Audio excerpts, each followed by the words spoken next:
अस्सलातु वस्सलामु अलैका या रसूल अल्लाह वाला आलिका व अस्हाबिका या हबीबल्लाह। लाखों करोड़ों दरूद जनाब मुस्तफ़ा हज़रत मोहम्मद सल्लल्लाहु अलैहि वसल्लम पर और उनकी आल पर। अस्सलामु अलैकुम मोहतरम व्यूअर्स, उम्मीद करती हूँ आप सब खैरियत से होंगे। रब्बे करीम से दुआ है आप सबको आसानियाँ अता करे और आसानियाँ तकसीम करने की तौफीक अता फरमाए, आमीन।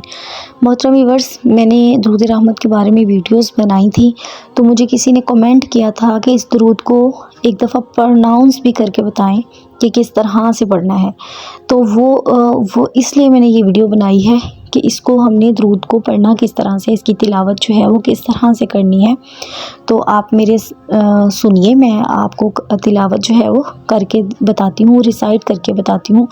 सल्लल्लाहु अला मुहम्मद, सल्लल्लाहु अला मुहम्मद, सल्लल्लाहु अला मुहम्मद, सल्लल्लाहु अला मुहम्मद, सल्लल्लाहु अला मुहम्मद। अल्लाह ताला से हम रिक्वेस्ट कर रहे हैं, अल्लाह ताला से हम दुआ कर रहे हैं कि आप सल्लल्लाहु अलैहि वसल्लम पर रहमत नाजिल फरमाइए।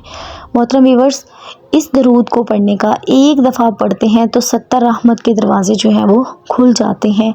तो हमारे लिए तो अल्लाह ताला एक ही दरवाज़ा खोल दे तो हमारे लिए काफ़ी ज़्यादा हो जाता है, क्योंकि अल्लाह ताला की रहमत का एक छींटा ही हमारे लिए काफ़ी है। तो पूरा दरवाज़ा खुल जाएगा तो हमारे पर कितनी रहमतें जो हैं वो बरसेंगी, बेहिसाब बरसेंगी। अगर आप इसको ज़िंदगी में शामिल कर लेते हैं तो इंशाअल्लाह ताला अगर सुबह शाम पढ़ते हैं तो हमारा जो पूरी दिन है वो अल्लाह ताला की रहमतों के हसार में होगा। कोशिश करें छोटा सा दुरूद 24 घंटे आपकी ज़ुबान पे ही रहे। अगर बहुत ज़्यादा भी नहीं कर सकते तो कम से कम मैक्सिमम टाइम जो है ना वो दिन का दुरूद पाक का विर्द अपनी ज़िंदगी में करते रहें। अगर वीडियो अच्छी लगी हो तो लाइक कर दीजिए, चैनल पर नए हैं तो सब्सक्राइब कर लीजिए। अपनी बहन को दीजिए इजाज़त। अल्लाह हाफ़िज़।